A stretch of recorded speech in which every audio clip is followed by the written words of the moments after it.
Many professions are experiencing workplace burnout, and even lawyers aren't immune. Today, I sat down with 31-year-old Sebastian of Shapiro to speak about his workplace and stress. Despite working until 2 a.m. the night before, there is no sleeping in this morning.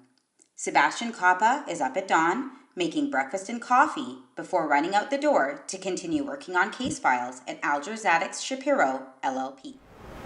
It's never really 9 to 5, it's always more of a 24/7 type thing. As a law student at the University of New Brunswick 5 years ago, Kappa never considered what the actual practice of law would look like. Well, law school doesn't really prepare you for practicing law on the ground running. You learn it more from like an ivory tower type perspective, so what judges at the Court of Appeal do. So I guess you learn it from that academic perspective, not really from a practical perspective. Today, as a 4-year associate lawyer, Kappa spends a large portion of his day meeting with clients. This often means he has to find time outside of his regular hours to connect with staff, opposing counsel, review paperwork, and return emails and calls. These are just some of the things his career demands. Are there days when you wonder if you can keep going on like this? Absolutely. I mean, I wonder that question sometimes because work kind of comes in waves. So sometimes it's incredibly busy, sometimes it's a bit slow.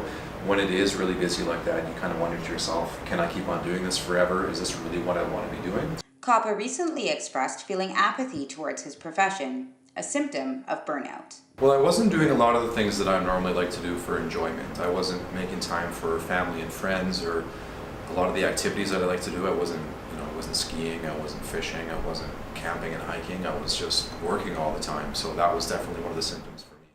An Ipsos Reid survey of 1,200 Canadian Bar Association members across Canada found stress and burnout to be the most prevalent of 14 issues at 92%. Dr. Andrea Hayner says these statistics suggest burnout has reached a crisis point.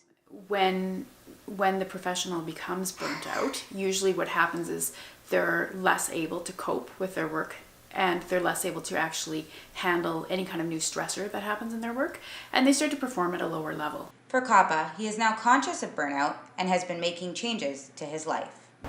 Well, one of the things that I've been trying to do is manage my clients' expectations, so just letting them know that you will get to things as soon as you can, but that doesn't always mean that it's going to be like immediately, right? So that will let you to kind of live your own personal life as well. No longer living to work, Kappa is now working to live.